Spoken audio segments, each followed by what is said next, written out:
एक क्वेश्चन को लेके अक्सर बच्चे डिस्टर्ब रहते हैं कि एकाधिकार किसे कहते हैं, ये तो चलो पता है। लेकिन एकाधिकार को नियंत्रण करने की विधियां क्या है। किसी भी देश में, किसी भी इकोनॉमी में एकाधिकार को किस तरह से कंट्रोल किया जाता है, कैसे कम किया जाता है एकाधिकार को, उसके बारे में मैं आपको बताऊंगा। पूरी वीडियो को देखिएगा लास्ट तक। सबसे पहले एकाधिकार के नियंत्रण की विधियों को जानने से पहले आपको समझना होगा एकाधिकार है क्या। क्योंकि जब तक एकाधिकार का मतलब नहीं समझेंगे, जब तक उसकी मीनिंग को नहीं समझेंगे, तो उसको नियंत्रण करने की मतलब भी नहीं होता है। ठीक है ना। उसको कैसे नियंत्रण कर देंगे, किस तरीके से नियंत्रण करने से होगा क्या, आपको समझ में नहीं आएगा। तो हमें पहले समझना है कि एकाधिकार का मतलब क्या था। एकाधिकार दो शब्दों से मिलकर बना है, एक और अधिकार। मतलब एक ऐसी स्थिति जहाँ पर केवल और केवल एक का ही अधिकार होता है। मतलब बाजार की वह स्थिति जब बाजार में वस्तु का केवल एकमात्र उत्पादक या विक्रेता होता है। कोई भी वस्तु होती है, उस वस्तु को बेचने वाला केवल बाजार में एक ही आदमी होता है। और जब एक ही वस्तु है और उसको बेचने वाला केवल एक ही होता है, यानी कि वस्तु भी एक, उसको बेचने वाला भी एक, तो इस स्थिति को हम क्या बोलेंगे, एकाधिकार कहते हैं।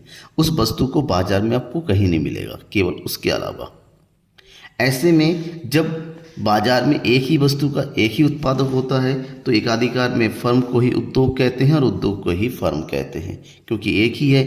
नॉर्मली क्या होता है, एक वस्तु के कई सारे विक्रेता होते हैं, कई सारे उत्पादक होते हैं, सभी मिलके जो फर्म बनाते हैं उसी को उद्योग बोलते हैं, क्योंकि यहाँ पर अपने आप में वो अकेला है। तो वही उद्योग है। कीमत का नियंत्रण भी वही करेगा, निर्धारण भी वही करेगा, सब कुछ वो अपने आप करता है। ठीक है। क्योंकि नॉर्मली हमने पढ़ा है किसी वस्तु का कीमत का निर्धारण बाजार करता है, और बाजार में अकेला फर्म है, वो अकेला अपने आप में एक बाजार है। तो ऐसे में कीमत का निर्धारण भी वो खुद करता है।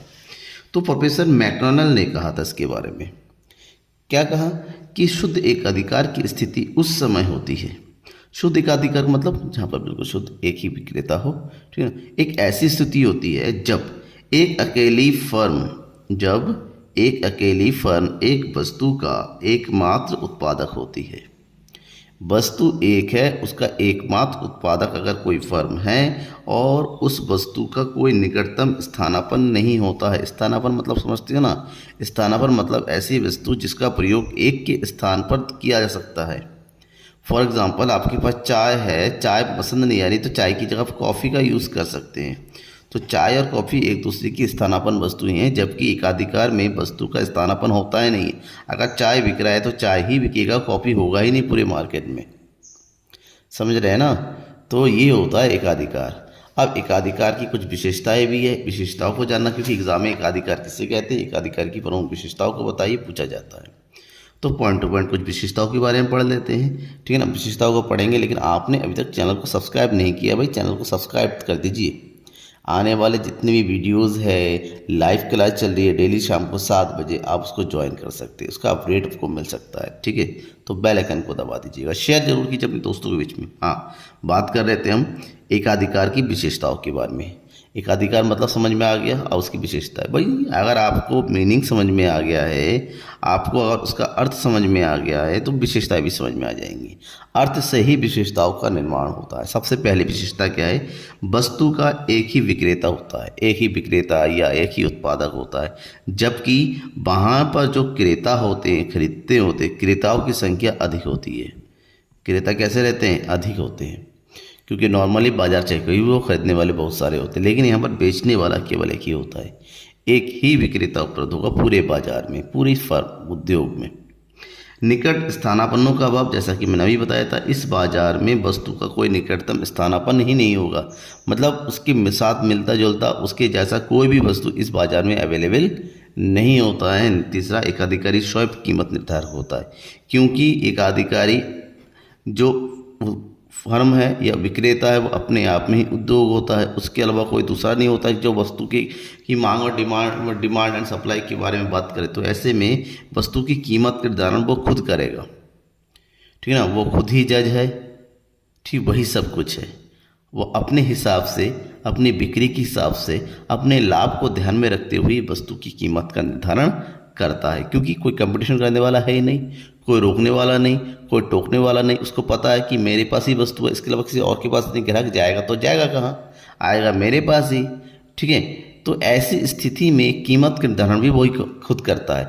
अब भाई एकाधिकार क्या होता है? एकाधिकार एक ऐसी स्थिति होती है जहाँ पर कस्टमर के लिए, ग्राहकों के लिए क्या होती है, मजबूरी लेकर आती है। और मजबूरी क्यों? मजबूरी क्योंकि यहाँ पर एक ही विक्रेता है और आपको वो वस्तु चाहिए ही चाहिए, तो वो कहाँ जाएगा? वो उसी के पास आएगा, चाहे कीमत वो कितने भी ले।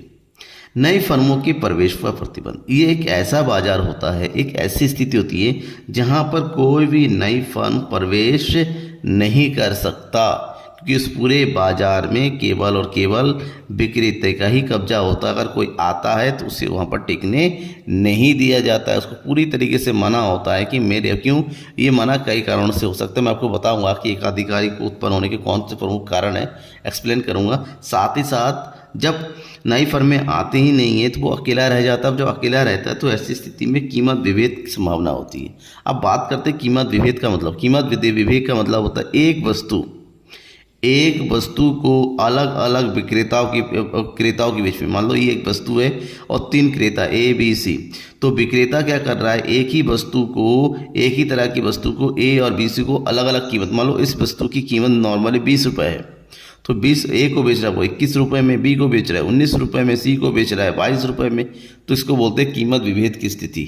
मतलब एक ही वस्तु को अलग अलग उपभोक्ताओं को अलग अलग रेट पर बेचना, कीमत विभेद होता है। ठीक है, अब बात करेंगे एकाधिकार क्यों उत्पन्न होती है, कैसे उत्पन्न होती है, आखिर अर्थव्यवस्था में एकाधिकार आता है कैसे, कि अपने आप हो जाता है? नहीं। एकाधिकार उत्पन्न होने की जो प्रमुख कंडीशंस है उसमें सबसे पहला है कच्चे मालों का केंद्रीकरण। जब कच्चे माल मतलब किसी भी वस्तु को प्रोड्यूस करने की जो रॉ मटेरियल चाहिए होता है वो सारा का सारा एक ही विक्रेता के पास हो, ये एक ही जगह अवेलेबल हो और जगह पर जो है विक्रेता ही कब्जा हो, तो ऑटोमेटिक वहाँ पर वो क्या हो जाता है, और वो किसी और को सप्लाई नहीं कर रहा है, वो अपने लिए ही यूज़ कर रहा है, तो ऐसे में वहाँ पर एकाधिकार की स्थिति उत्पन्न हो जाती है। कानूनी एकाधिकार, कानून से भी, यानी कि सरकार अपने कानून के द्वारा भी एकाधिकार बनाती है। जैसे रेलवे में एक सरकार के अलावा कोई दूसरा ट्रेन नहीं चला सकती, तो ऐसी स्थिति को एकाधिकार की स्थिति कहते हैं।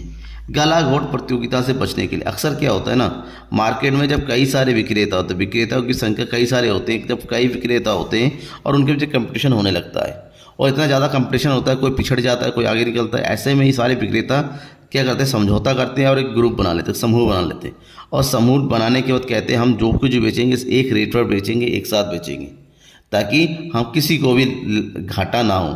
तो जब कई विक्रेता मिलके एक समूह बना लेते हैं और एक ग्रुप बना लेते हैं और ग्रुप बना के ही मार्केट में ऑपरेशन करते हैं, तो ऐसी स्थिति में भी एकाधिकार की स्थिति उत्पन्न हो जाती है। क्यों? क्योंकि सबके पास एक जैसे सावे अब एक जैसा रेट ले रहे, कोई कम या कोई ज़्यादा नहीं ले रहा, तो ऐसे को एकाधिकार की स्थिति कहते हैं। और नेक्स्ट है पेटेंट अधिकार।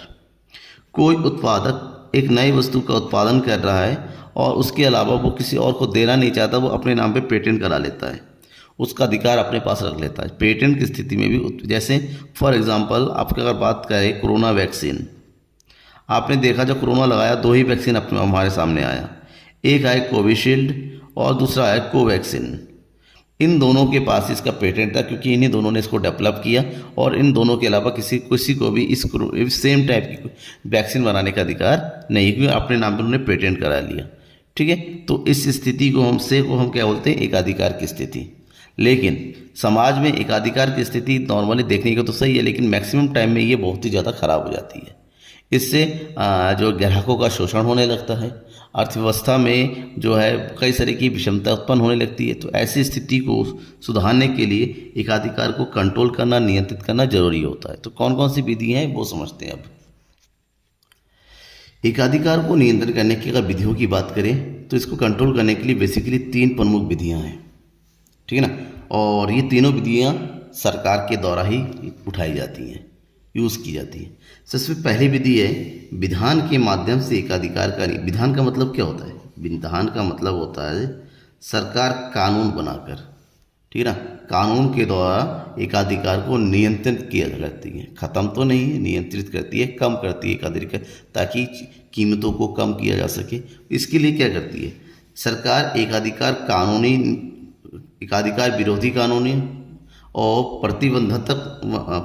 प्रतिबंधात्मक व्यापार प्रथाओं कानून द्वारा एकाधिकार को नियंत्रित करने की कोशिश। यहाँ पर सरकार क्या करती है? एकाधिकार के विरुद्ध उसके विरोधी कानून बनाती है। उसको प्रतिबंध लगाने के लिए, ठीक है ना, उस पर रेस्ट्रिक्शन लगाने के लिए कानून बना दिया, ताकि एकाधिकार में उनका जो मेन नियंत्रण होता है, मनमर्जी जो होती है, उसको कम किया जा सके, और इसके लिए विशेष कानून बनाया जाता है। इसके लिए सरकार कुछ उपाय लेती है, जैसे प्रतिबंधात्मक व्यापार प्रथा और उच्च कीमतों पर निर्धारण निकाले।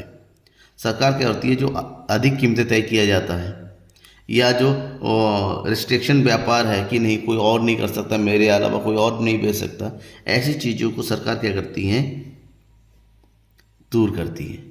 बाजार साझाकरण समझौतों की घटनाओं, लोग एक दूसरे का साझा करके बिजनेस करते हैं, ग्रुप बना लेते हैं, तो ग्रुप करने के जो समझौते होती हैं, जब भी कोई भी समझौता हो सरकार की इच्छा के बिना नहीं हो सकता, तो सरकार क्या करती है, इस घटनाओं को कम कर सकती है, समझौतों को कर सकती है, कम से कम कर सकती है, ना कर सकती, मना कर सकती नहीं, आप कोई भी समझौता नहीं कर सकते, ग्रुप नहीं बना सकते। अनुचित व्यापार प्रतिस्पर्धा को, जो वहाँ पर कंपटीशन होता है जो गैर जरूरी है, बेकार में है, वो केवल एक दूसरे को नीचा दिखाने के लिए सरकार इस प्रतिस्पर्धा को दूर कर सकती है। अनुचित मूल्य भेदभाव को रोके, जो मूल्य विभेद होता है, एक के साथ किसी और का, दूसरे के साथ किसी और का, ऐसा नहीं, मूल्य विभेद को रोकने के लिए कानून बनाया जाता है कि जो भी और ये कानून कठोर भी हो सकता है, दंडात्मक भी हो सकता है, जुर्माना भी हो सकता है, इसमें किसी भी तरीके का हो सकता है, ताकि जो एकाधिकार की स्थिति में जो कस्टमर से अलग अलग रेट या अधिक रेट न वसूल किया जा सके। बाजार में प्रभुत्व को बचाने के लिए विलय को प्रतिबंधित करें। अगर बाजार में किसी एक का ही प्रभुत्व बन गया है, एक नियंत्रण बन गया है, तो उसको निपटने के लिए, ठीक है ना, तो विलय को प्रतिबंध, यानी ये नहीं कि पूरे बाजार में आप नियंत्रण करना चाहते हैं, क्या करना चाहते हैं, नियंत्रण करना चाहते हैं, तो ऐसी स्थिति में जहाँ पर 4 विक्रेता थे, चारों ने क्या किया, ग्रुप बना लिया और एक साथ आ गए, तो ऐसी स्थिति को नहीं, यानी कि विलय नहीं होना चाहिए, विलय को भी दूर करना जरूरी होता है, ठीक है ना। ये तो कुछ कानून के द्वारा क्या नियंत्रण किया जा सकता है वो बताया। अब दूसरा जो मेथड है, दूसरा विधि है, वो है मूल्य विनिमय के माध्यम से एकाधिकार का नियंत्रण। सरकार क्या कर सकती है, क्योंकि आपको मैंने अभी बताया था कि किसी भी स्थिति में अगर एकाधिकार है तो वस्तु का मूल्य का निर्धारण एकाधिकार स्वयं करती है, ठीक है ना। और वो एकाधिकार का अधिक लक्ष्य क्या होता है, अधिक से अधिक क्या कमाना, लाभ कमाना। हर कोई चाहता है कि मैक्सिमम लाभ मैं अर्जन करूं, लेकिन सरकार क्या करती है, मूल्य सीमा लागू कर सकती है कि कोई एक सामान्य, मान लीजिए एक पेन है ये, ठीक है ना, रेनॉल्ड्स का पेन है, और रेनॉल्ड्स का पेन रेनॉल्ड्स की एजेंसी की, इसके अलावा पेन रेड पेन बनाने वाली कोई दूसरी कंपनी है नहीं पूरी मार्केट में, रेड पेन बनाने वाली कोई कंपनी नहीं है रेनॉल्ड्स के अलावा पूरे, और रेड पेन तो टीचरों के लिए ज़रूरी है। तो ऐसे में रेनॉल्ड्स क्या कर रही है, इस रेड का पेन जो नॉर्मली 10 रुपये का होता है, वो किसी को 30 रुपये में, किसी को 20 रुपये में, किसी को 15 रुपये में बेच रही है। तो सरकार क्या करती है, सरकार एक मूल्य सीमा बना देती है कि आपकी लागत इसको बनाने में 8 रुपये आ रहा है, तो आप इसको 10 रुपये से ज़्यादा नहीं बेच सकते। तो ऐसी स्थिति में वस्तु की कीमतें कम होती है, और जब कीमतें कम होती हैं तो जो एकाधिकार का अधिकार होता है, एकमात्र अधिकार होता है, वो भी कम होने लगता है। और वस्तुओं के मूल्य का निर्धारण अगर सरकार के द्वारा कर दिया जाता है, तो ऐसी स्थिति में एकाधिकार का जो शक्तियाँ होती हैं ना, मन मर्जी होती है, वो भी कम होने लगती है। नेक्स्ट है कराधान के माध्यम से एकाधिकार का, कराधान का मतलब टैक्स के माध्यम से सरकार टैक्स लगाती है। आप सबको पता, उत्पादों के ऊपर सरकार टैक्स लगाती है, तो टैक्स के द्वारा भी एकाधिकार पर कंट्रोल किया जा सकता है। अब कैसे, जो टैक्स लगाया जाता है सरकार के द्वारा 2 तरीके से लगाया जा सकता है, एक मुक्त कर और विशिष्ट कर।